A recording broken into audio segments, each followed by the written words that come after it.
And today we have invited the parents of these our daughters so that we formally hand over these our daughters to them for onward traveling back to Maga. And I assured you that government will make adequate arrangements, security arrangement for your onward traveling back home.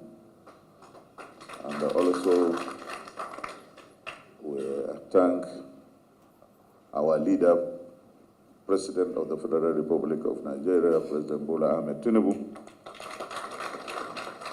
for giving directives to the Minister of State Defense to relocate to Kebbi, and the NSA office under the leadership of Malam Nuguribadu.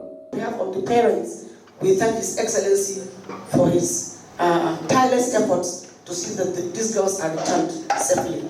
On behalf of the parents also, we thank the government of Kebbi State, particularly the efforts shown by His Excellency in rescuing these girls back and being united to their parents once again. Ni lokacin da abun ya faru, ina mai kullum ba uwayen yara mata shawara da cewa su yi haƙuri, inda Allah ya sa yaran garabinmu ne, tunda hannun gwamnati aka anshe ta, to abin da suka ga ya gagari gwamna, an so wa'yan ga yara to mu yi tawakkali haka Allah hukumta da su.